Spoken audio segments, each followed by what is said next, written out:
What's up guys, welcome to your 186th Android tutorial, I believe it is, and what we're going to do in this tutorial is basically get our result from the activity that we started, which again is a voice recognition activity. And what the second parameter is basically a way that we can check that it works out.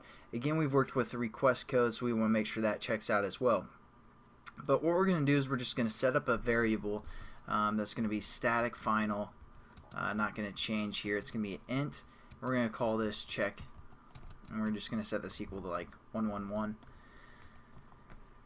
something like that. And now what we're going to do is, again, we're going to pass in with our intent check.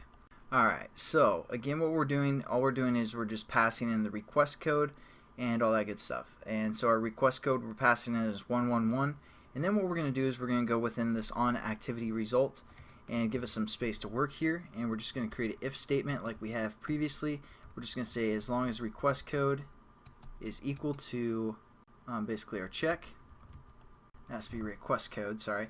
It's equal to check, or if it's equal to 111, then we're good. So we're just going to say check, and we also want to make sure the result's okay, so we're just going to say and we want to make sure our request code, or I'm sorry, result code is equal to result okay, and that should be familiar. So there we go. As long as those things are cool, they check out, then we're going to basically try and fill our list array, or fill our list view here that we set up. And what we're going to do is we're going to collect the data from our activity result, and how we're going to do that is through an array list, and it's going to be of the type string. And what we're going to say is results is equal to the data, which again is the intent that's being passed in. We're just going to say dot get, and we have a lot of options. We can say like get string or something. We can say get string extra, but since we're setting up a list array, we're just going to say get array list extra. So we're going to set that up, and then we have to refer to basically the extras of our recognizer intent. So again, we're just going to say recognizer intent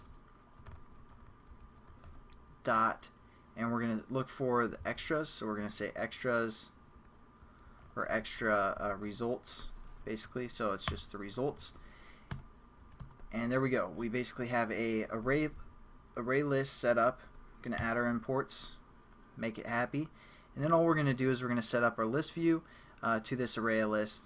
So we're going to say our list view, which we called LV, and we're just going to say dot set adapter. Again, we don't have an adapter, so we're going to say new array adapter of the type string, because again we're working with a string array list. And then we're just going to say the context of the class, and then the type of layout for our array list, and we're just going to refer to the default. I know it's been a while since we worked with array list, but android.r.layout .simple underscore list item 1. And the last parameter we're going to set to our results, which again is our array list that we set up right here. Results, sorry. Alright, and then we just have to import our array adapter, and we're pretty much done, guys. I believe this will work, so let's test it out. I'm not sure if it'll work on the emulator or not. Might have to be on the actual phone.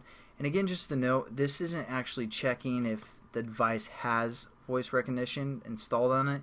If you guys actually want to build a voice recognition software, you might want to look into how you check if the device has that capability or not. And I believe the Android developer page probably covers something like that as well.